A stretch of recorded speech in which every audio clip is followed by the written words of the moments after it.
Hello, everybody. Welcome back to the Love Your Dogs podcast. My name is Bree Drake. I am a holistic dog health educator and a certified holistic pet health coach. This podcast is heart led, real life, experience based. And today there's going to be a lot of science. I know for a fact there's going to be some science today because today I am sitting down with the oh so brilliant and wise Paula Vandervoort. She is a natural rearing breeder of 50 years, right, Paula? A little bit more. And a little bit more, a homeopath, the founder of the Dog Breeder Store, and so many more things. She's just an incredible human who is deeply committed to doing good for our dogs and, helping others better their dogs' lives. And I'm so excited you're here with us today, Paula. Feel free to introduce yourself and add anything you want to that introduction. We're so happy to have you. Oh, wow. After that, I'm a legend in my own mind. Yeah. Uh, I've just been a dog breeder since I was a teenager. I loved the Yeah. process of birth. I've loved baby animals, and I was studying to be a veterinarian, and I ended up getting accepted into vet school, and I ended up going another direction, which actually was Goodness. fortunate Yeah. because of how things worked out. But I've always been a dog breeder. I breed high end performance and conformation and service boxers. And my breed is, um, well, when I first started breeding, they were living well into their teens, Mhm. mid teens. It was just normal. And I Yeah. noticed over the years that that wasn't happening anymore. Mm. And I was also noticing that there was a lot of chronic illness going on. So then I had an experience with one of my own dogs that opened my eyes to the fact that a lot of the things I was doing were harming my dogs. The things I thought were protective were actually Mm. harming them. And so I went to school to learn more about it. I was very curious, and I ended up going to animal naturopathy school. So I'm not technically a credentialed homeopath. I want to make Yeah. that clear. I am Mhm. heavily trained in it Yes. because naturopathy takes into account all aspects of natural sciences. And I do have a biology background and from the university, but this is all the natural stuff. And Yeah. it's a brilliant thing to learn about. And when you do get into it, even at a light level, it can really make a huge difference in the quality of life and longevity of your dogs. So that's what I'm seeing in my own breeding program. I got very excited about this, and I ended up starting a store for dog and cat breeders because there really wasn't one out there for the holistic end of things. And then my mentor passed away, Jeannie Thomason, and she wrote the book that is kind of the Bible for us. It's called Natural Rearing. And when she did, all of her work disappeared. So a couple of us students started that all back up. And now we have a nonprofit and we teach cat and dog breeders how to do what we do, how to raise babies without fear of disease and get them through the whole process without poisoning them. And I do consider a lot of the protocols that I learned to do as a breeder to be rather poisonous to babies. Mm. So I'm very keen to get that information out to those who are at the present at the beginning of life, including Oh, rescues. oh, yes, yes. And that's such important work. I remember, I lost two golden retrievers to cancer coming up on 2 years ago now, within 5 months of each other. And when I was looking into getting another puppy, I was so thankful to have discovered, excuse me, that natural rearing breeders existed. So I think with everything that's going on in our modern world, it is so important that we're trying to get things right at the source. And so I really value the work that you do. And do you want to go ahead and get into what we're talking about today? Since Yeah, that sounds great. we're both very passionate about the vaccine topic. And I know that a lot of the audience here for this show and on both of our Instagrams are always very curious about vaccines. It's probably where I get the most questions. And we should start by setting the foundation and talking about. I know you're really heavily researched in vaccines. So maybe we start talking about how how vaccines came to be, what the intention is behind a vaccine and where they might fall short, where the good intentions are, but how there's some very negative unintended consequences of vaccines. Yeah, okay. So they started with the smallpox epidemic, really, that back in the 1800s, Oh, we're and gonna go that far back. I love yeah, it. I well, you love it. ask how Of course we vaccines are. started, right? Yes, yes. So, the way they started out was by literally making scrapes in people's skin and putting the disease material into a healthy person's skin. They broke it open and Mhm, trying to get them to absorb that in a way that didn't kill them and then maybe make them more immune. And it had unintended consequences. yeah. It was very crude. The rabies vaccine that was developed for dogs first was also incredibly crude.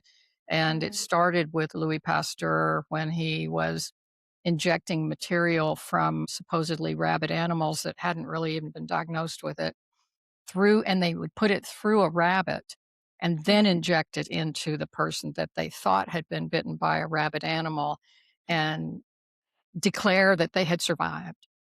So that just became this phenomenon, and Pasteur became very famous for something that has been widely debated since then. So that's how they came about. There's a really interesting stories about every single one of the dog and cat vaccines and I wrote a book about this because I had a Mhm. dog that I lived with who experienced a very severe reaction to a rabies vaccine when I thought that they were pretty well benign, thought I Oh. was doing the right thing, and it seriously damaged her.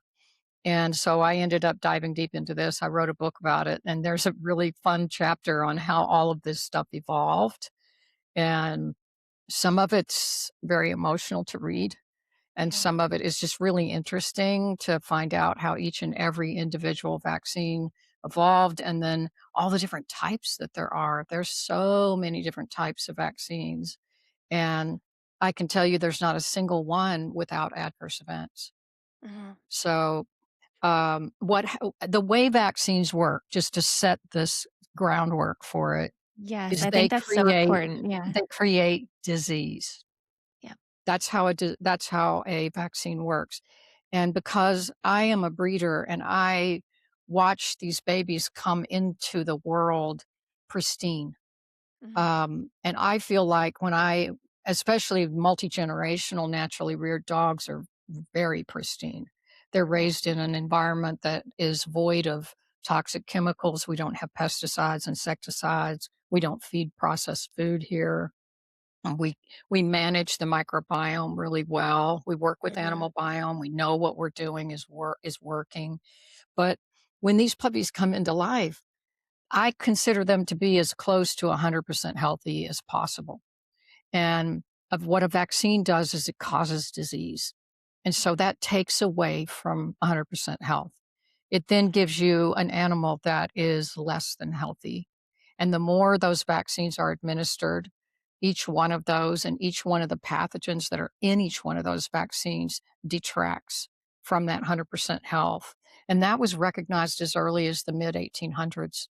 Mhm. There's a book out by James Compton Burnett called Oh. Thuya and its use in vaccinosis. And that's not the exact title, but I read the whole book and he really nailed it because he understood that when you create disease intentionally in someone, you can have unintended consequences from it. And those consequences can actually be inherited.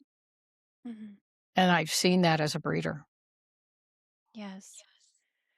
So would you say that there's anywhere that in any way a vaccine works well? Yeah, I'm very science-based. Mhm. So I do understand that we have epidemics of disease. I also know that we have natural alternative choices in homeopathy that are Mhm. incredibly good at handling epidemics, such as leptospirosis, for example. And I can give you an example of that if you want. But the Yeah. one place that I think vaccines have probably been successful, because I only study the dog world. I wrote a book called The Vaccinated Dog. Mhm. So that's my area of expertise. is in rabies. And although rabies is very well documented as one of the most reactive vaccines out on the market, that and leptospirosis are both incredibly reactive and can cause the most adverse events. Rabies is a fatal disease. Mhm. So if your dog or cat or you are bitten by a confirmed rabid animal, you're very likely to die from it. So Right. I think that it has had its place. And in our country, for example, it really only mainly exists out in wildlife populations, and it's being fairly well controlled. Mhm. So it's just not really happening in domestic animals at this point. It's very, very rare. So I'm not a complete anti-vaxxer, but Mhm. I'm vaccine aware, and I evaluate the risk versus benefit for every single vaccine that I might possibly consider for my animals. And the I actually don't vaccinate at all because there is no allowable risk that I will take for my dogs with my lifestyle. Now that my lifestyle might not be the same as somebody else's. But if you have a farm animal, you have a guardian dog or something, and you have Mhm. known outbreaks of rabies in your area, and that's easy to find out. You can Google the incidence of rabies in your county, and you want to know the incidence of confirmed rabies, not the incidence of suspected rabies, because a lot of animals are turned in with suspected rabies. They're tested and they don't have it. So it's something you need to know for the area you live in. And then if that is a really high risk, you may decide that it's worth giving your dog one rabies vaccination Mhm. surrounded by a ton of support Yes. to prevent and mitigate vaccinosis as much as that's possible. But do realize that those vaccines have heavy metals in them, and if you don't get that support on board, they migrate behind the blood-brain barrier very fast. So, these are not decisions to be taken lightly, but would I want my dog deliberately bitten by a rabid animal just to see if something worked? No. No, I have to take that whole segment and put it into text form for myself because you just described that so beautifully. I think the most common question and concern I get from the hundreds of dog parents I'm dealing with on a weekly basis is how to navigate the rabies vaccine question. And that was perfect. That was so beautifully said because the risk is going to be different in every individual situation, lifestyle, location, the dog, where the dog is, where the dog sleeps. You know, if a dog's roaming around at night, the guardian dog, I like that example. We really have to look at our individual risk. And Bree, if you don't mind me saying, yeah, there's great we have lots of great research, yeah. and we do know that certain breeds and certain lines within breeds are Mhm. more sensitive to vaccinosis or adverse Yes, events. great point, yep. Some of the smaller dogs, there are certain breeds that have been identified that are much more likely to have these events occur, and the small dogs as well. So you have to take special caution with those animals. I raise boxers, and absolutely my breed is very sensitive to vaccines. I've been studying pedigrees for over 50 years, and I Mhm. can see it in the pedigrees. And I know that my line is vaccine sensitive, so I Yes. present that information to my buyers with the science behind it. And I say, if you decide to do this, it's your choice. I'm not your boss. But Mhm. if you do decide to do this, you're very likely to encounter vaccinosis because I Yeah, understand my breed. and let's talk about that. In your experience, what are some of the, both short-term and long-term adverse events or reactions? We consider them more chronic problems. What have you seen in your experience from a result of vaccines in general, even the rabies vaccine specifically?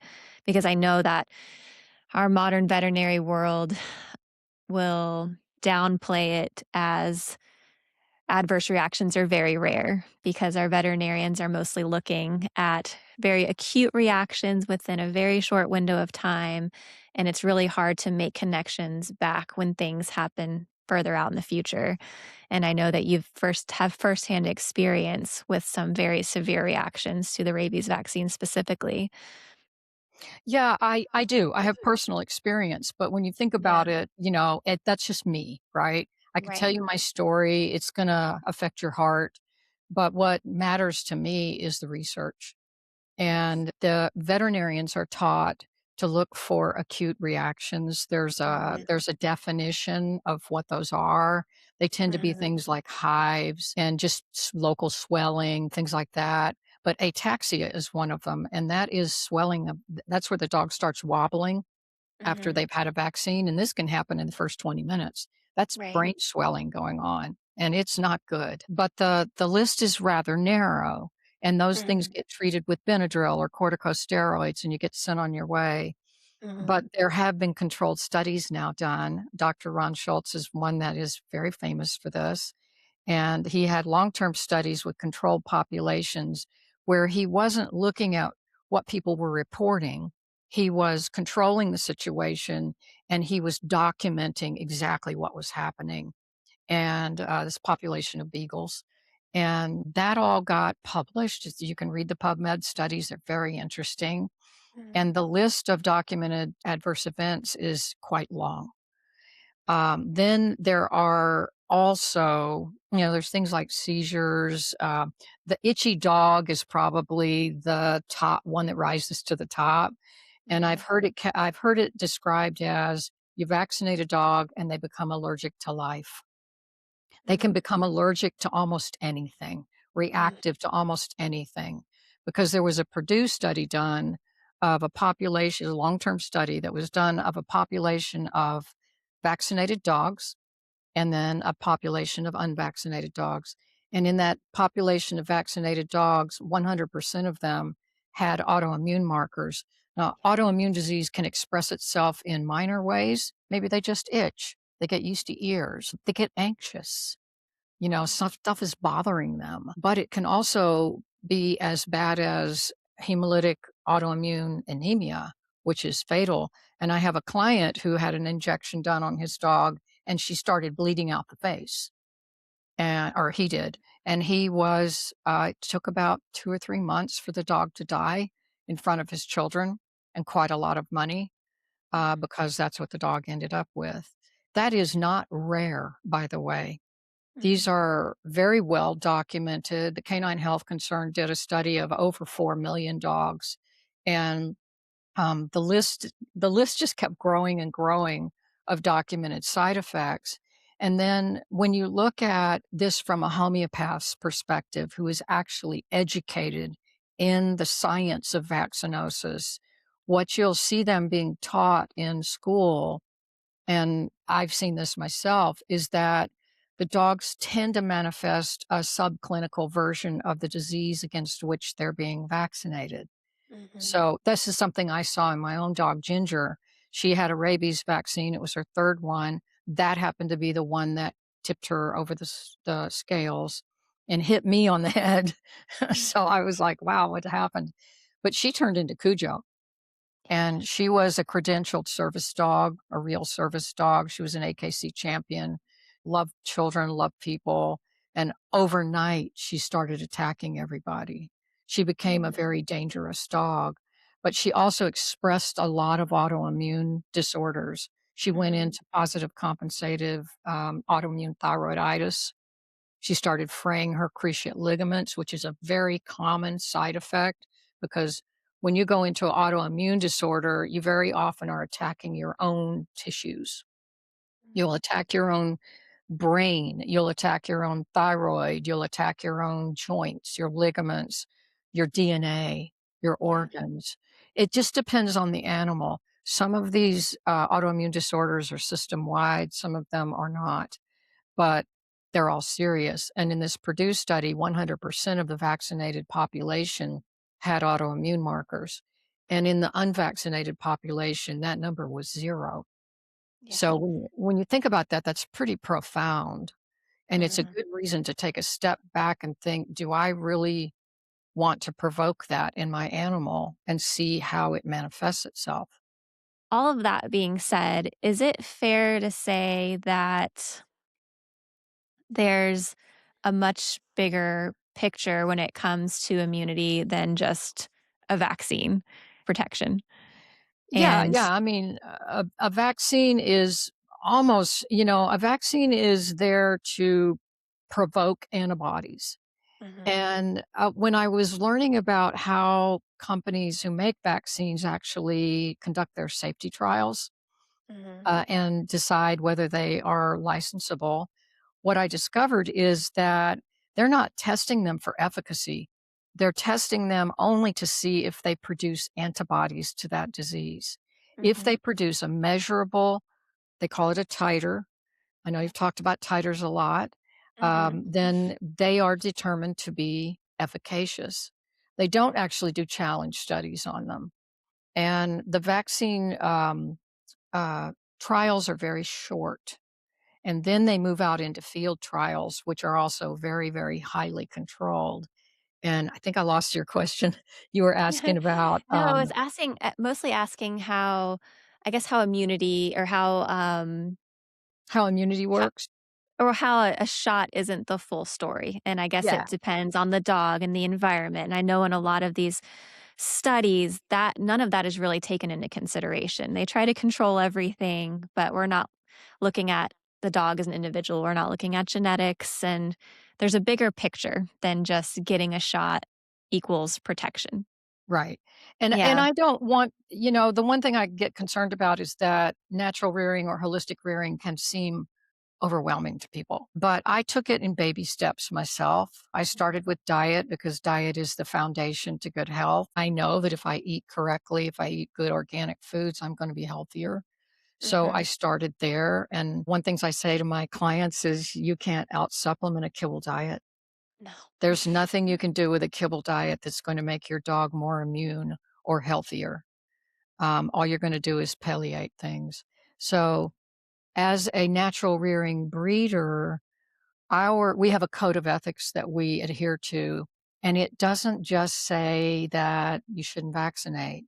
It's a Mhm. complete list of lifestyle protocols that include things like managing the dog's terrain, managing their emotional health, making sure that they're exposed to sunshine, clean air, filtered water, that they have mental engagement, that yes, you keep the toxins off your property and you don't feed them ultra processed foods. I mean, those are just basics. But Yeah. I've seen dogs that were partially naturally raised. People are sort of on this journey and they've maybe stopped vaccinating, but they still get dogs that are really not that well Mhm. because pieces and parts of this are missing.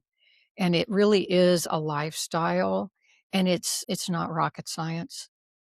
And I don't No. think raw feeding needs to be rocket science either. No, I feed to evolution. I feed a lot of whole prey. And that makes my dogs have amazing microbiomes. They have great Mhm. gut health. We've had them tested by animal biome. We know what works. And that if I left that part out, I don't think I'd have dogs that were that healthy. So it really is when I went to naturopathy school, they taught us the entire umbrella to the lifestyle. And Mhm. and the funny thing is I very rarely ever use supplements at all. I think if you're using supplements, there's something wrong. Because I the agree, I diet should agree. just be clean. Yes. Yeah, I 100% agree on that. I'm kind of obnoxious in my level of being a purist in that sense. I think everyone's always looking for that supplement that makes them feel good. The label says it's going to promote a healthy gut. So you believe your dog has a healthy gut because you're giving this supplement. But you're right. It all comes down to the foundational stuff, the diet. Are they getting enough exercise? Are they mentally fulfilled? All of that matters so much more. And when you're getting that right, you don't need to add supplements. And sure, as dogs get older and certain issues Yeah, arise, they might need a little extra support. But starting out with a fresh, young, healthy dog from the beginning that way, hopefully you'll never need to add in those supplements. I'm yeah, very, very supplement averse because that industry is almost maybe worse than the pharmaceutical industry at this point. It's Yeah, I think there's a lot of money to be made in a supplements, lot of and, money and there's no you know, regulation. So if I need a joint supplement, I just pull the eggshell membranes out of our eggs and dry them and feed them to my exactly. dog. You know, they're Yes, free. yeah, I just had this conversation with someone in my subscriber group on Instagram who was looking for a joint supplement. I'm like, "Look, you're already doing all of these great things. Your dogs are young and healthy. Continue adding sardines and green lip mussel and the eggshell membranes. Continue doing that stuff. That's all the support that you need. You're gonna be throwing away your money. Spend that $50, $60 a month on real food and real support." So, Yeah. yeah, Todd Cooney's parvo study. Do you wanna talk about that a little bit? Oh, yeah, I love Todd Cooney. By the That way, is so fascinating to me. he's our veterinary advisor, and Yes. if anybody doesn't know about him, he is a senior teacher, basically, at the Pitcairn Institute of Veterinary Homeopathy. He also Mhm, runs a brick and mortar veterinary practice that is entirely homeopathic, mhm. and he will tell you that he doesn't have vaccines in his refrigerators. He uses no-sods, but he's very, very well educated in the natural sciences, and I love having his cell phone number because, we send all of our material over to him just to have him double check what I'm writing to make sure that he doesn't have something else that I should add into it because he has a Yeah. vast knowledge of this, and I consider him a protege of Dr. Richard Pitcairn, who is Mm, a PhD immunologist veterinarian who mhm, really is the person who created all the curriculum for veterinarians to learn about vaccinosis. mhm, And I've studied everything I can get my hands on that he writes. But Todd went through an arc as a vet where he was providing puppy packages to his clients, and they had the vaccines and they had the kibble they were recommending and so forth. And what he was noticing, and I don't want to speak for him, but I'll just summarize it, was yeah, that the vaccinated puppies were breaking through with parvo a lot. And when they did, they became very seriously ill. And so after he went through this schooling, he started shifting over to using no-sods. He was still using some vaccines, mhm, but he started seeing some gains. And when he shifted completely over to no-sods and then adjusted his dosing on the no-sods to weekly, and mhm. not monthly. That's a very important part of using no-sods. His death rate went down to 0 and has continued to maintain that. We have all of his research data free to download in the Dog Breeder Store, which is Mhm, my online store. You can just type in Dr. Todd or Todd Cooney or Parvo mhm. data in the search bar, and you can download it and read it. And he just updated it for us. So he's continuing to keep the data on this large population over the years. And it's very encouraging to know that with a natural lifestyle, you're going to be very unlikely to see your puppies get really sick with anything. Yeah. They may get a subclinical, like I see puppies come out of my nursery on this protocol and they'll get parvo because parvo's everywhere. Mhm. What he says is if it was ping pong balls, your yard would be covered with ping pong balls. And it's true because all of our unvaccinated dogs have high levels of antibodies to parvo and they've never been vaccinated. Yeah. So that has happened through the process of living and being outdoors and being around other dogs. And so, but young babies, their immune systems are mature and their microbiomes are not quite developed. So we do work on boosting that microbiome and getting it really competent before they leave my nursery at 8 weeks. But I have seen a number of them actually get parvo. The first time it happens, you're like, "Oh my god, it didn't work." And then the puppy is running around and they have to cone them because they're so busy, all the Yeah. vaccinated dogs are in the back dying of Uh-huh. parvo, and my Uh, dogs are in the front. They can't even get a needle into them to try to give them some fluids because they snap tested for parvo, and they just send them home. They're like, mm, "Well, they're off their food." And every one of my unvaccinated dogs for generations has had subclinical parvo because mhm. if they didn't, they wouldn't have all these high antibodies, which they Right. do. Yeah. Wow. Yeah. That is so So, interesting. yeah, we've got lots of them. I present these titer reports to our breeder population to show them that an unvaccinated dog can be very well protected antibody-wise. Mhm. Um, there's a whole conversation to be had about whether titers are really that valuable. Yeah, I wanna get into that Um, eventually, yeah. yeah, yeah, Yeah. but I mean, as a tool to measure whether your dog's ever had an immune response to a disease, I think it's a great Mhm. thing, and I've run zillions of titers, and I just don't do it anymore because it's a waste of money, Yes. um, but I show those to breeders who just they feel like, "I need to see something. I need to see the science behind it." Yeah. And so I'll show them, and I've even had a puppy leave here out of my nursery who has rabies titers, and she's Oh, unvaccinated. She lives with mhm. somebody who's vaccinated for rabies for her job, Oh, wow. That's and she has crazy, yeah. protected titers to rabies without now that's highly unusual, by the way. Yeah. It's highly unusual, and we don't wanna test it, we don't wanna challenge her with a rabies injection or Mhm. something to find out, but we know she's got protective titers. Wow. So what I wanted to get back to from earlier is I generally tell people whether your dog is vaccinated or not, whether you do vaccines or homeopathic nosodes, it still all comes down to supporting your dog at that foundational level because any dog can still get parvo. I mean, I've seen recently adult dogs, 3, 4, 5 years old, fully vaccinated dogs are still getting parvo vaccines that are getting parvo. And it really comes down, it's a terrain issue at the end of the day. And I'll make a quick plug for whole prey.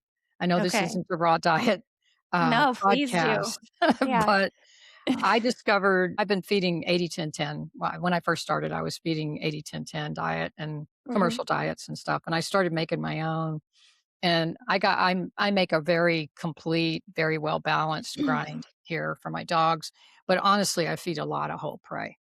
Yeah. And the microbiomes and the immunity produced from that diet is extreme. It's extreme. My dogs never see a vet. They never itch. They never have anxiety. They never have yeasty ears. I mean, it's just almost like a miracle to feed them what they're designed to eat in the I wild. know, like, who would have thought that would be so effective? And, a lot of people don't want to feed whole prey, Mhm. but and I'm not putting live animals out there for them to chase down and kill in case Yeah. anybody wonders about that. It's things that are for the snake market for the most part. Mhm. We have a rabbit grower that grows for us, and these animals are humanely dispatched with carbon dioxide, just like they are for the snake market, probably more humane than they are in the human market. Yeah. And these I feed the entire animal to my dogs, Mhm. and they absolutely love it. So fun to watch. Yeah, I do a lot of it too, and people are really turned off by it, especially the conventional veterinary community. "What is she doing feeding her dog a rabbit head?" And I remember my last 2 golden retrievers, they were kibble fed almost their entire lives, and one day I was out picking figs in the morning and I heard this squealing, screaming sound, and it was a mama rabbit. My Goldens had found her nest and were just eating baby bunnies like popcorn. And I was like, "My golden retrievers, they have this savage in them." Like, dogs know. They know. I mean, they ate the whole baby bunny like it was nothing. My male golden would eat birds. If he carried me a bird and I tried to take it, he would just chomp the whole thing down. I mean, it's in their DNA. They're meant to eat whole prey. So, I appreciate you adding that plug because it does take people a long time to get comfortable with feeding raw in general and then feeding the bones and then feeding the whole prey, but as if as close as we can get to actual whole prey diversity in their diet, the healthier they're gonna be. It's Yeah, so and one of the important. things that we teach to breeders is that Yeah. they are raising an animal that's classified as an opportunistic predator scavenger. Yes. So they're Mhm. opportunistic. So yeah, they'll eat a bagel off your counter if they can get it or a piece of birthday Mhm. cake. Not good for them, but they're Mhm. opportunistic. So in the wild, they have to be opportunistic, but they're Right. also primarily predators. Yes. And so they will eat an entire animal as a pack, but they're also scavengers, and their body chemistry is beautifully designed to handle carrion. I think of Mhm. them as the vultures of the carnivore world. And, Yes. we live with them. We don't want to think of them as that, but we also need to not fear it. Mhm. because your dog is capable of handling E. coli and salmonella and things Mhm. that would make us ill. And so, one of the things that when we go back to this issue of immunity, overall immunity, Yeah. is that in the old days, I basically made anybody coming into my nursery wear a hazmat suit. They had to Yeah. step in bleach with their shoes. They had to wear new Uh-huh. clothes that hadn't touched another dog. And I wouldn't let them in there till the puppies were like vaccinated, 7 or 8 weeks of age. Now, I'm not purposefully exposing them to intense pathogens, but Mhm. I am making sure that they're getting exposed to things on a gentle basis that increases over time, Mhm. and they're getting exposed to soil-based bacteria. They're getting exposed to bark and leaves and Yeah. stuff on my hands. I don't disinfect everything. I keep a Mhm. hygienic nursery. It's the husbandry is immaculate, but I do make sure that they're out there kind of experiencing all these pathogens at a low level so they can train their own immune systems how to handle that. And my moms that are naturally reared regurgitate their food for the babies. My kibble Wow. fed moms never did that. Okay. And Interesting. they are then inoculating the babies' microbiomes with what's in their microbiome, which is just the Wow. coolest thing. My husband gags over it, but it's a Yeah. really beautiful thing to watch. Oh, that's so beautiful. Yeah, I know. So Pine is my first naturally reared dog, and I went the homeopathic no-sode route with him. And this is something I'd seen instances where homeopathic no-sodes failed and a dog still got parvo at, I think even 8 or 9 months of age, but it's because they neglected that very important piece of the natural exposure. They kept their dog in a bubble, gave the no-sodes, and assumed the no-sodes were gonna be doing the heavy lifting on the exposure piece, but they don't do that at all. You have to let your dog exist in the environment. So Pine, oh my gosh, when he was a puppy, he was eating raccoon poop and deer poop and, running through the woods. I did follow Dr. William Falconer's protocol where I started the dog parks once a week for 5 minutes, and then he produced a positive parvo and distemper titer around I think I tested him at 5.5 months just to be entirely sure. Well, at the time, I was like, "I wanna be entirely sure it's not maternal antibodies," but then I realized those don't show up on a titer test. Am I right about that? They do. Oh, they do show up. They Okay, do. okay. So I was Yeah. right in waiting. I'm like, I wanna make sure there's no interference still from mom's antibodies. Waited till about 5 to 6 months, and I tested him then, and he's been great ever since. You wanna have a quick conversation about how maternal antibodies work? You think your Yes, audience let's would be let's get into interested? that. Okay, Yes. cool. Yeah. Puppies who ingest colostrum in the first 12 to 24 hours of life have an Mhm. open gut. Think of leaky gut. Yep. And they are actually absorbing the antibodies that the mom's body is capable of producing and that goes out Mhm. into their bloodstream. They're temporary. Okay. And once they have them fully established, then they begin to fall off on a half life that's very predictable.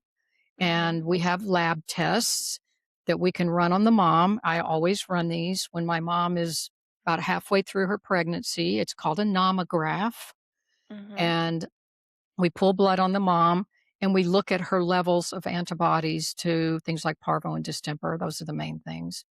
And then I get basically a chart that shows the half life that I can expect her to, what she's going to pass on to her babies, and then what that half life will be over the weeks. And I will know the exact endpoint within a few days of when the puppies will no longer have maternal antibodies on board. And for those who are vaccinating, and this is what we teach to our breeders, at least run a nomograph, because if you Yes. vaccinate Why up isn't against that those standard? Yeah. yeah, Oh my gosh. if you vaccinate up against those maternal antibodies, A, they don't Yeah. work, the Mhm. vaccines don't work, and they cause severe immune dysregulation. And if Yeah. you keep doing it, you get much more immune dysregulation. And when I Yeah. run nomographs, I used to vaccinate on a protocol that was 6 weeks, 9 weeks, 12 weeks, 15 weeks, 18 weeks, and every year thereafter. When I started running nomographs on my unvaccinated dogs, um, the puppies' maternal antibodies weren't wearing off until they were 16 to 18 weeks of age. I mean, So that could solve all so many issues if Oh, everyone would yeah, start doing everything I that. was doing was wrong, Oh my god. and but we have the tools that we can Mhm. use to gauge when those are gonna drop off. Now, if a nomograph hasn't been run, then you can pull blood on your puppy if you feel so inclined, and you Yeah. can run a titer report on them.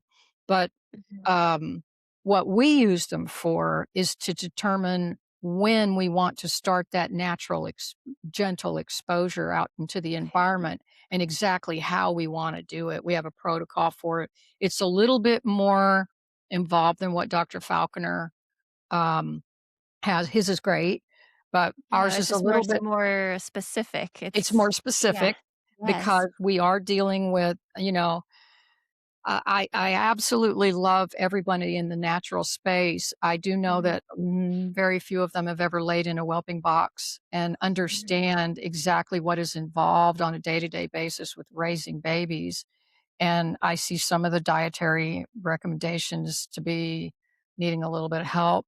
Things like mhm. that, so I've written some books on that, but, um, but I wrote a protocol that is based on all that research, all the things that Falconer and other people talk about, but Yeah, also the experience of a huge community of natural rearing breeders, and us then taking those puppies through the protocols and seeing mhm. how they do, measuring Yeah, antibodies, looking at how they handle disease exposure and things like that. There is a tool and I yeah. encourage everybody to use it. The University of Wisconsin runs it, and it is Dr. Ron Schultz's alma mater. That's where he worked before he retired, and he invented the nomograph for us.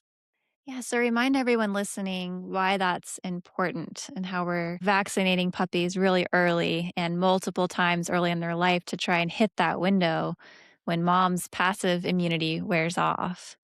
Yeah, it's really So a bell curve. So mhm, let's okay. say, they get this big burst of maternal antibodies that they ingest through colostrum, and then over time, it's a bell curve. It starts to wear Mhm, off. It peaks and it wears off. And so when you vaccinate and those maternal antibodies are on board, they don't work. The maternal antibodies block the formation of vaccine induced antibodies.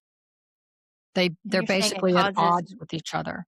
it causes more immune confusion in that Yes. window as well? Wow. Yes, it Yeah, does.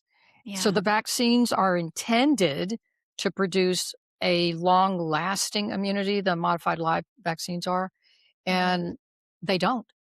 They don't work. When maternal antibodies are in place at uh-huh, any appreciable level, those vaccines don't work. uh-huh. And so it's my life's passion to be teaching breeders Yeah, to like, you can wait understand and this. yeah, you can wait until that perfect time to where you're gonna cause less damage or, even more ideally, do a homeopathic no-sode Right. protocol instead of the vaccine, but if we are gonna vaccinate, at least at a more appropriate window. Yeah. And Dr. But Schultz always said, if you're going to do that, just do one. yeah, Do one yes, distemper, one parvo, spread them apart. yeah, He always felt that adenovirus should be a core vaccine. I don't see it in our area. I've never seen a case of no, adenovirus, but so it's not something that I even see available as a titer report from any of the mhm, labs. But the distemper and the parvo are really, if you're going to vaccinate, those should be done as single valent pathogens because uh-huh, every time you add there's 11 in one vaccines now. They just throw the kitchen sink in them. And oh, you can go to Tractor Supply or a vaccine company and you can buy those. And for every great, pathogen that is in that vaccine, your risk of adverse event goes up 25%. mm, So you need to be very careful if you're going to do a vaccine that you give a single vaccine. yes, Better yet, use a natural immunity protocol that's tried and true. Combine it yes, with raw diet and yes. no-sodes. No-sodes are a critical part of this. Yes, let's talk about the no-sode some and some of your experience with that. Oh, I know you know a lot about no-sodes. I do, I mean, I did it, it was scary, it was definitely scary doing it for the first time, but I did enough reading and research, and knowledge is power, and knowledge gives you confidence, and knowledge squashes fear. So I just went into it understanding how the science behind it worked, and it worked for my dog, and it worked for dozens of people now that I've worked with going through it with their own puppies and natural rearing breeders like yourself. It's an amazing tool, and dare I say, even more effective than the vaccines. Well, and I love no-sodes. And we have now in the dog breeder store no-sodes for about everything you can think of. We have Lyme, we have Giardia, we have Coccidia, we have Bordetella, we have everything. Yes. Um, Hopefully people don't need those, but if they do, if you have them on board when the pathogen is encountered, what happens is the disease becomes very mild. It Mhm, doesn't it doesn't try to prevent the disease. What it does is it informs the body about the disease because it's made from the original disease material that's been highly diluted and it just has information in it. I think of it as a quantum remedy and but it imparts information to the body that has receptors for it. mhm. And what it does is it prevents that disease from becoming severe. Mhm, And when you look at huge populations of people that have been treated with nosodes for things like leptospirosis, which happened in Cuba. mhm, There's a really well publicized incident in Cuba where a hurricane hit. There was standing water all over. They had a leptospirosis epidemic in the human population. mhm, And the government really, they didn't have any good way to help the population. They gave everybody that wanted it a dose of a leptospirosis nosode. I've now read that they each got 2 doses, but it mhm. stopped the epidemic. And, I noticed that some of the people that are being displaced in some of the war-torn areas overseas are experiencing this, and I've been trying to, like, contact people through social media and go, "Did you know there's a leptospirosis nosode for this?" And Yeah, it's cheap, and you can get one of them and replicate it. I mean, it's yeah, very, very easy to administer to large populations, and anyway, nosodes are just fabulous at keeping the level of disease down. And then the yeah. dog experiences either a subclinical version of it where you don't even know they had it, Uh-huh. or they get a little off, Mhm. but you pull antibodies on them and they've got really high antibodies because they've actually had the disease and you didn't even know Yeah, it. And yeah. then those dogs are especially wonderful blood donors to the dogs that are in the vet's office in the back dying of parvo who need monoclonal antibodies for $2,000. My freezer is full of serum from my own dogs, and I donate it to people all the time. Got a dog with Mm. parvo? Come grab this and inject your dog with it because it's instant antibodies. And Oh my my god. dogs have clean blood. Wow. That is And the such a no-sode, fascinating tip. yeah, Yeah. the no-sodes have been a big part of that. You Yeah. can't use them by themselves. They're not the be all Mhm. to end all. If you're still Yeah. feeding kibble and using pesticides and insecticides and things like Yeah. that, that disease state may be worse than Mhm. if you had a very clean environment, feeding raw diet, and you're Yeah. giving weekly no-sodes. Wow. And yeah, and I've seen That's dogs with super high titers get very sick with parvo.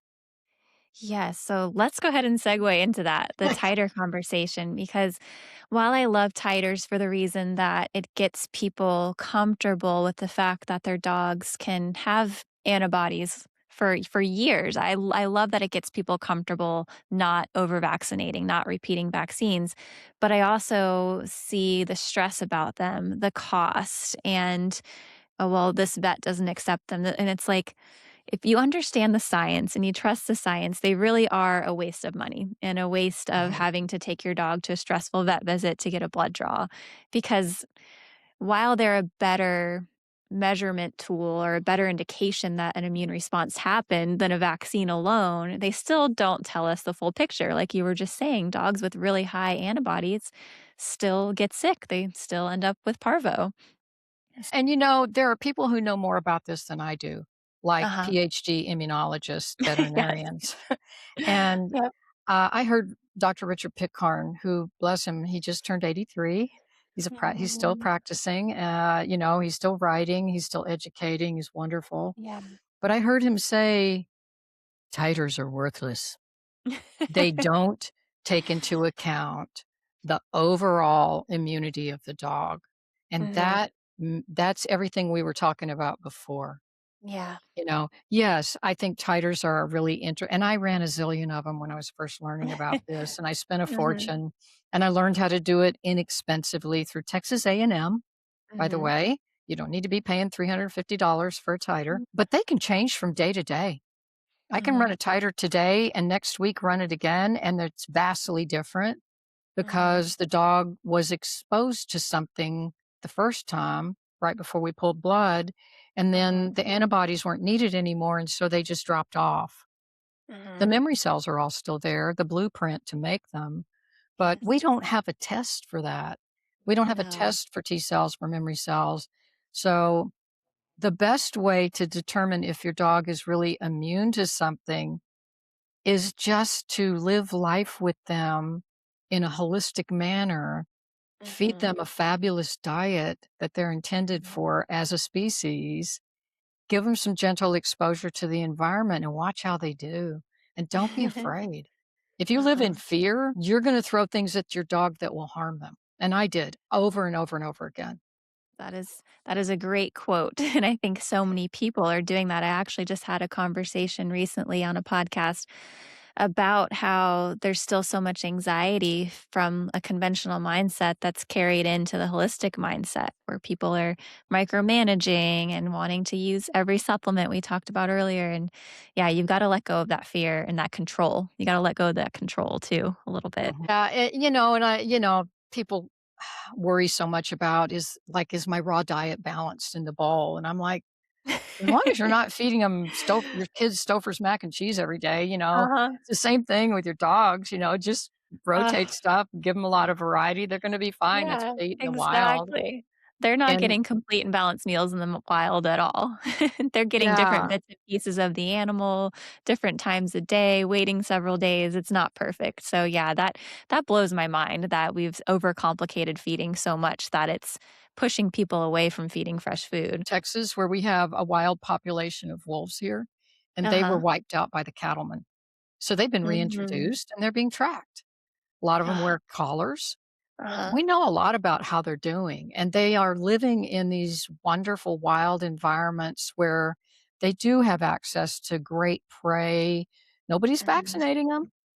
And Mm. guess what? They're almost all heartworm positive because we have a lot of mosquitoes here. Are they dying of Oh. heartworm? Absolutely not. Because Oh, they have wow. fabulous immune systems. They're Mhm. capable of killing microfilaria. You can see it on a microscope. Uh-huh. Um, go to YouTube. Look, you can see microfilaria being killed by antibodies in a dog's bloodstream. When they have a healthy terrain, they have great Mhm. support. Mhm. They don't get sick. There's a real Yeah. big difference between being positive for something and being Uh-huh. in a disease state. Oh, that's gonna raise a lot of questions, but that's it in a nutshell with parasites in general. I mean, dogs can handle a parasite load when they're supported properly. Oh, They yeah, don't I'm need not afraid of no constant. parasites. Not at all. I You're have a not afraid of microscope. very much because you have so much knowledge, and it's a beautiful thing. Let's talk about rabies no-sodes because for people that understand that they want to, rabies vaccinate once or twice and titer or be done with the rabies vaccine, there's still concerns. And I am not at all qualified to talk about rabies no-sodes. I really don't know a whole lot about them. I don't know what a protocol would look like, and I don't know if they're really that effective. And I know we kind of touched on that when we were talking before we scheduled this interview. What are your thoughts on the rabies no-sodes? Well, you'll see my thoughts on my store because we have a landing page for no-sodes, and we describe what no-sodes are about and what they're designed to do, which is what I just described. They're made Mhm, from disease materials, the original disease materials. They're highly diluted, and they're mhm. designed to keep that disease at a minimum. Yep. But there is a rabies no-sode. It's called Lysin or Mhm, Lysinium. It does not act in the same way because rabies is a very different kind of disease. It mhm. it's it migrates to the brain really fast. Yes. Mhm. And the theory behind this is that when you give a no-sode, the body has a little bit of time Mhm. to get educated. It's dealing with Mhm. the pathogen. It's got a little education from the no-sode, and it's like, Mhm. okay, I'm not going to get very sick. Rabies is fast, Yes. and when an animal is bitten by a rabid animal, truly real rabid animal, they're Mhm. injected with that virus. It goes to the Mhm. brain really fast, and the no-sode is designed to make that disease less. But Mhm. rabies is fatal. I mean, distemper's not fatal, parvo's not fatal most of the time. You know, it has a gradation. Rabies pretty much always goes to the fatal stage. If Mhm. and unless in humans and there's a treatment for it in humans, but Yeah. but there are no real studies that show that a rabies no-sode is going to be protective. Mhm. So I do know that Todd Cooney has started adding the rabies no-sode into his puppy package because he'd Mhm. like to think that it would help.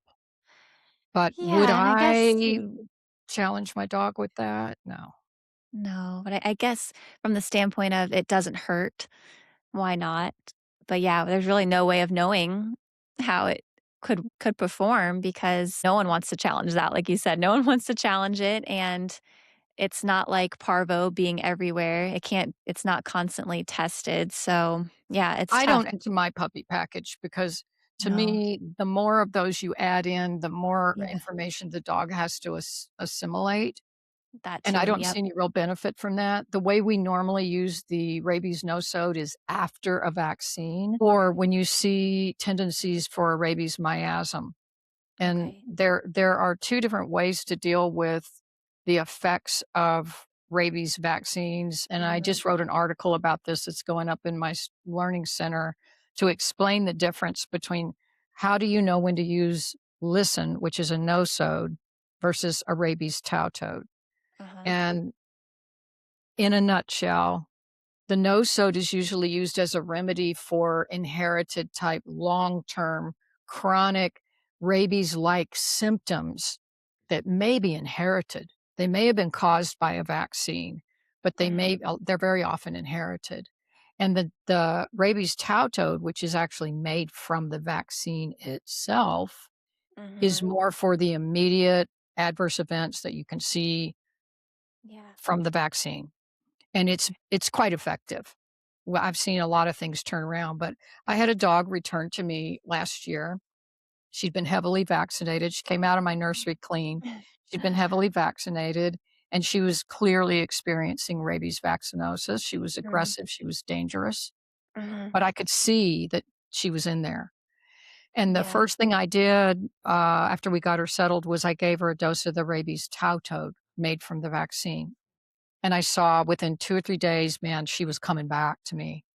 And then I started doing some herbal detoxes just to get the adjuvants out of her and the excipients and just mhm, whatever else she might, because she'd been on kibble too, to mhm, get that stuff out. It was very gentle. It was long term, but I started seeing some of those signs come back. I started seeing her with some anxiety, some things that look like vaccinosis again. So at that point, I was pretty sure I was dealing with a miasm, something she had inherited through her pedigree that was yeah, starting to surface. So I wow, gave her a dose of the no-sode, and that fixed it. She's amazing, completely normal now.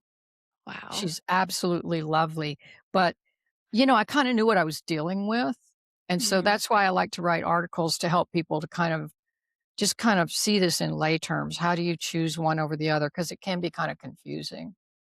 yes, and yeah, I very often, I don't know if you know this, refer a lot of people your way that Thank I you. suspect are experiencing rabies vaccinosis specifically because I know that you have been there and you've seen the transformation that can happen when it's addressed properly. And on that note, do you want to talk a little bit about your Vtox protocol that you now have, your Vtox kit?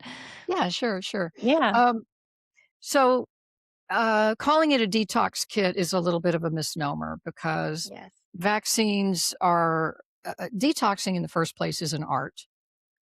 Mhm. Every individual detoxes in a different way. So what we did was based on experience and all the research and the studies, we came up with, and Todd Cooney helped go through it all to make sure it looked good, a kit. It's a starter kit, Mhm, and it takes people through a gentle protocol that first involves homeopathy, so we mhm, can deal with any kind of behavior issues that might be going on. If the dog's been vaccinated for rabies, there's a rabies toad in there.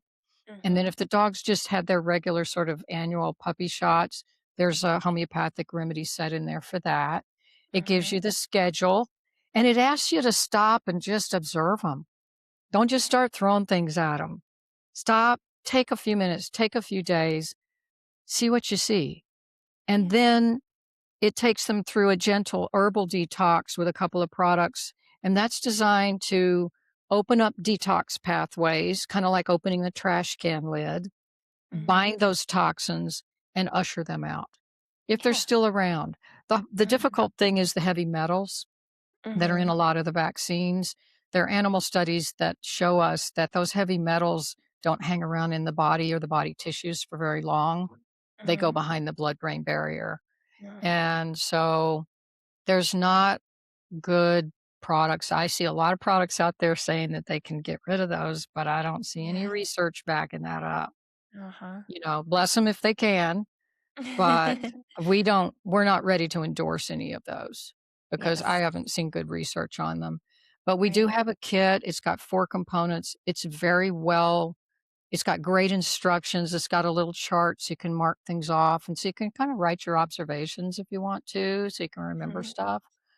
But, and we also give great support. You know, we take phone calls. We're open Monday through Friday, but I'm always answering the phone because I Oh, wanna help people that are in crisis. I know. It's tough work. I've only been at it for a couple years now, and it's tough. You wanna help everybody, so we never shut off. Yeah, we've had a lot of great feedback on that Detox kit. Yeah. Seen a lot of dogs turn around with everything from aggression, like Mhm. they had sudden aggression or it developed over time, and they're like, "Oh, wow, this is not the dog I used to live with." Mm. We've seen this kinda turn things around. We've also seen it Yeah. turn around allergies. We've seen it turn around itching. Every dog's a little different, but we're Mhm. giving you 4 basic tools with the instructions to use them so that you're not having to go everywhere and research and guess, "Should I use this? Should I use that?" And it's Yeah. veterinary approved by somebody that I love and trust and based on experience. And I think that Todd thinks every dog that's ever been vaccinated should be put through that Yeah. kit. Yeah. So I would agree with that too, for sure. Yeah, I was always the dog parent that I didn't take my dogs to the vet very often, but I would take them to get their vaccines because I had to update their vaccines to get the flea and tick preventatives, which is just awful now looking back at that. And I I think the couple of times I asked questions about vaccines and I was not at all vaccine averse at the time, I would definitely get met with a little bit of shame and pushback, and I felt the tension, so I never really asked anymore.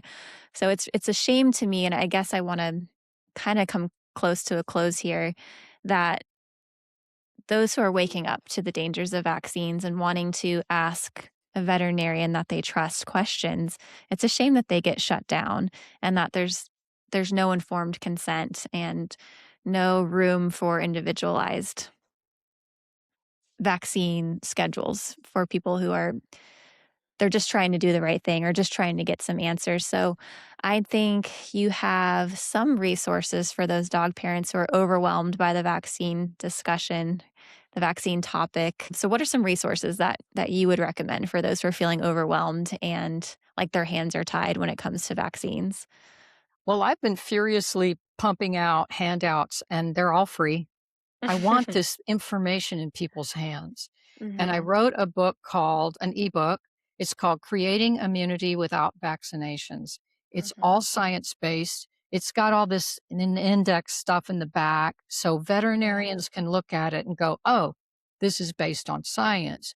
But the mhm, front end of it is just a protocol you can run your dog through. If mhm, you're not gonna if you think, I don't think I wanna do these vaccines. yeah, How do I navigate that? It mhm, takes you through the protocol, and you can go hand that to your vet and say, "This is the science-based protocol. that I would like to do with my dog. Mhm. Please feel free to read it, because the best way to have these conversations with a vet is not to get confrontational or tell them Right. they need to go read some studies. If you hand them Mhm. something that is science based, that's written by Mhm. somebody credible, they're probably going to at least skim through it and go, Yeah. that probably has some merit. And Yeah. so I wrote that book. It's 15 bucks. Uh-huh. You can download it from my store. I decided to charge for that one, but a lot of the things I have are Yeah. free. I have a YouTube channel called the Dog Breeder Channel. It's Mhm. got years and years of videos on it if you are a video learner. I have a learning Yeah. center in the Dog Breeder store. Much of it is free. There are many videos recorded in there where I've done keynote talks for Mhm. breeders for holistic animal conferences. That's where I met Dr. Ron Schultz, by the way. I was teaching I'm so epigenetics at a jealous. holistic I'm so conference. jealous. Yeah. Oh, he's wonderful. I got to Yeah. teach with Rodney Habib too. Oh, But, wow. um, but when they record those and gift them back to me, then I put them Mhm. in my learning center, and they're Mm. professionally recorded, easy to watch, you can just watch it as you feel like it and pick it up when you've got a few more minutes, but, we have a Yeah. pretty robust learning center, and I am just passionate about continuing to put out content for people. I teach Yeah. on Facebook every single day that I'm here and Mhm. available. So, Oh. I'm an admin in a group called Unvaccinated Pet Community, Mhm. and I we send are a lot of people that way. we are admitting Yeah. 100 people a day into that group. Oh my gosh, yes. These are people It's that it's a wanna know. wonderful community to help people not feel so alone in this. There's a lot of us that have woken up and that are navigating this too. Yeah, I love that community. I need to Yeah, and spend more time there and more time in your learning center. I'm spread really thin right now, but now as you're mentioning all these things, I'm like, "I wanna buy that. I need yeah, that." I'm sure you're very busy because the need is Yeah, great, the need is and great. yeah, Yeah, but when I started I got pulled into the unvaccinated pet community by somebody who tagged me and wanted me to answer a question. There were yeah. less than 5,000 people in there.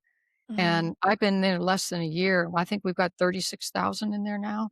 My gosh. These are all people that are just hungry for information, Yeah. and we're doing our very best to support them with Yeah. facts. Mhm. We keep the drama out. We Yes. keep the trolls out. Mhm. Yeah, I mean, at the end of the day, that's all dog parents are really hungry for, and it's a shame that the burden of providing this information falls on us when there's veterinary professionals who've spent 8 years in school, and they can't answer a lot of these questions, and I know why. It's the Lord's work out here sharing all this information, working so hard to put it in front of dog parents who so desperately need it. I really appreciate everything that you do, and Thank I you, you too. appreciate I've seen your yeah. channel grow, like, so Thank you. fast, and I'm very Yeah. impressed. Yeah, but I'm still very much learning every single day, and so far, what I think I enjoy most is just connecting people with these resources, and I'm not an expert. I didn't go to medical school. I learned through heartbreak, and I became very passionate and curious like you out of necessity, and I thought, "Oh my gosh, my dogs were my world. I loved them so much, thought I was doing everything right, and if I had no idea this stuff existed, imagine how many other people just have no idea." So, while I sometimes feel bad to be the bearer of all this bad news and potentially stirring up some anxiety and overwhelm in people, it's like you gotta know. You've gotta know that you have better options than what your vet down the street is telling you to do, and it's just been a really interesting journey for me, Yeah, very I bet it rewarding too. you're a coach. I do coaching too, but Uh-huh. sometimes I have to turn that off so I can get work I do done. too. Yes, I But, do too. um but my goal with coaching is to have people fire me. I don't wanna Yes. be coaching. I don't want them dependent on Yes. me. I just wanna get them Yes. the resources they need so they can be empowered.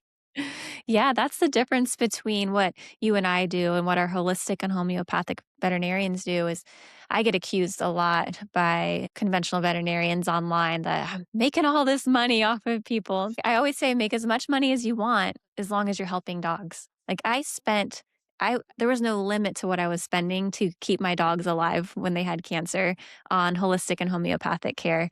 And I say make as much as you need to as long as you're helping animals, and the goal is to empower dog parents so they don't need you anymore.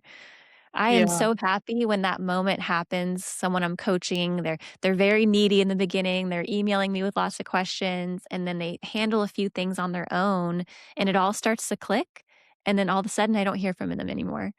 Like, that is Yeah, so yeah. beautiful. I mean, And like you and said, you it's know not what I rocket science, it just takes No. some understanding. Yeah, it Yeah. takes a little time up front. Well, when I look back and realize that the first dog I mentioned who suffered, rabies vaccinosis, Mhm. was on the verge of euthanasia Mm. because we just couldn't figure out how to help her. Yeah. $20,000 later, Mm. this dog was in really good shape. Yeah. So, it would have been nice if I hadn't had to spend all that money, I know. but I would rather fill my freezers with raw meat for my Yes. dogs and never spend it on mitigating damage. Yes, But that absolutely. was a great learning experience for me because I was willing. And Yes. that dog lived a great life, and she lived a long life, and she lived double all 9 of her siblings because of that support. Ugh. But she also suffered intensely, Yeah. and I always honor her. Her name is Ginger. You'll see her picture Mhm. everywhere. Yeah. All my work has her picture on it because she's the one that opened my eyes to all of this. But man, Mhm. was that expensive. Yes. I know, I hear you. My Golden's while one Golden's journey was she had oral cancer, she wasn't as expensive. It was inoperable, so that made that decision easy. I didn't do surgery. I didn't wanna do chemo radiation. She was 12 years old, and, I just treated her holistically, and she lived for 9 more months after we discovered the ping pong ball-sized tumor at the base of her tongue, but then my 8.5-year-old hemangiosarcoma took him down Mm. within 6 weeks, and we spent a lot of money on a splenectomy and a pericardial centesis and different ozone blood therapies all within that 6 weeks of time, and yeah, Oh. it's not worth it. It's not worth it. Yeah, that money would have been much better spent over a lifetime feeding him right and avoiding all of the toxic things. So, I'm proud of us and thankful for our poor sweet dogs that we had to lose to send us on these missions to help others. They're all our It's teachers. really Thank you they for what you do, are. Bree. Oh, thank you for what you do, and thank you so much for your time. Do you wanna talk about your book really quick? Oh, To yeah. I know That's people are right. gonna Thank be you. like, "That was a lot of information. I wanna learn more from Paula, so tell us about your book and when we can expect it." Uh, it's I called know. No pressure. The Vaccinated Dog. Mhm. It has a picture on the it has a watercolor on the front of it of one of my vaccine damaged dogs that's now been fixed, and you can see it in her eyes. But, I'm in the final edit process. I'm on chapter 6 right now, just going through and removing redundancies and things like that. So, it took Connor Brady 10 years to write a book this size, Mhm. and I thought it would take me 3 months. I'm 2 years in. So, I'm like, "Need this out."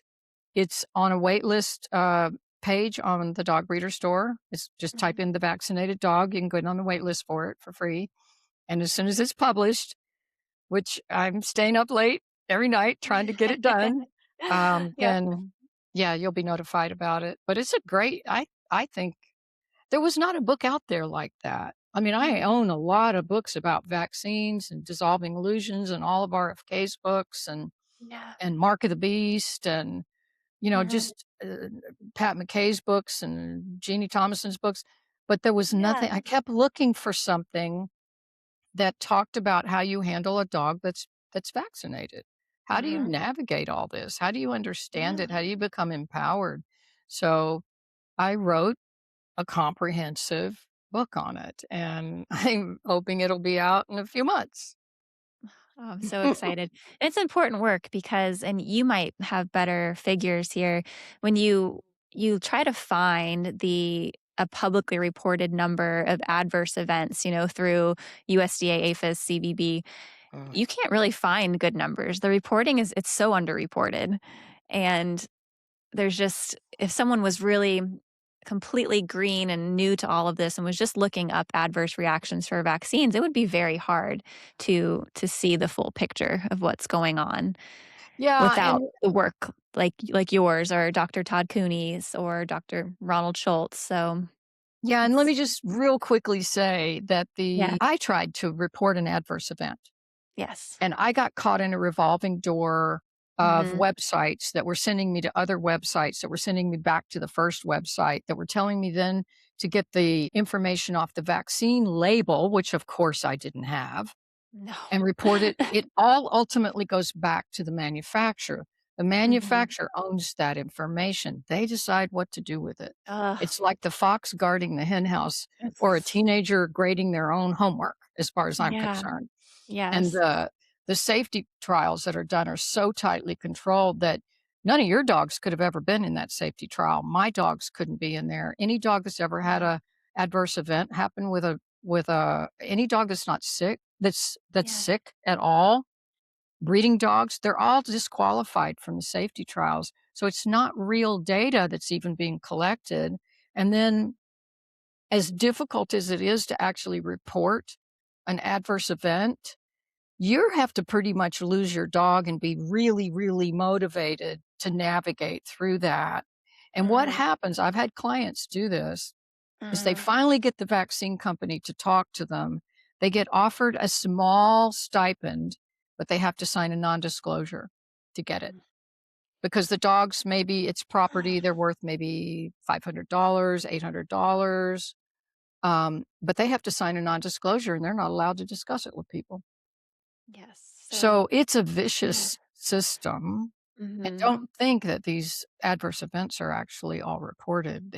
No. It's there's probably 1% of the adverse events actually get into that system. Yeah, I would agree with that. Just based on what I'm confronted with daily in messages and comments from people, it does not at all reflect the numbers that you get when you try to scour the internet. It's there's so much underreporting and remember too, it's usually only those immediate acute reactions that happen within those Right. first 20 minutes, couple hours, few days. So yeah, so we won't even touch on telling people where to report adverse reactions because It's it's a all in waste my of book. time. It's a waste of time. Yes, it's all in your book too. Yeah, and And I I have know handouts, if you need something yeah, right now, I can shoot you a handout. I don't mind yes. giving you excerpts out of my book. Oh, I want people to have this information. Sure, I want you to no. buy my book, but I want you to have the information when you need it. Yeah, you're amazing, and I was gonna add that. Anyone who's like, "Oh, well, I want her book now," just go to the dog breeder store and download Paula's free resources, support her, and buy what she's already put out there, and you have so many great homeopathic kits, the kennel cough, snake bite, pyometra, so much Yeah. great resources. We're gonna have to talk about all that stuff on another time because that has changed my world, those kits and having that comfort and knowing what to do in these situations. But I won't Thank take you. much more of your time. We could talk forever. I thank you so much. Do you want to let everyone know again where they can find you? We've been talking about the dog breeder store a lot, the unvaccinated pet community on Facebook, maybe your Instagram accounts that you prefer people to. Oh, I know it's not your I'm favorite spread thing, too but thin. I have an Instagram space, but there's no information on it. aw, Um, I'm primarily on Facebook. okay, That's okay. where I teach. I'm in multiple groups. I limit it to about 8 or 9. I teach in those groups almost every day. My group is Naturally Reared Holistic Dog. It's a Mhm. very kind, loving group. There's nice people in there. I've had it for Mhm. 15 years. But you can reach me there. You can reach me through the dog breeder store. The Natural Rearing Breeder Connection is our nonprofit, and our website is nrbreeder.com. And we Mm, have education in there that's free. We have breeders listed who are vetted, who adhere to our code of ethics. We vet them mhm. intensely. These are good breeders. They know what they're doing, and they're doing everything right. Our code of ethics lies on top of whatever it is they have to do for their breed.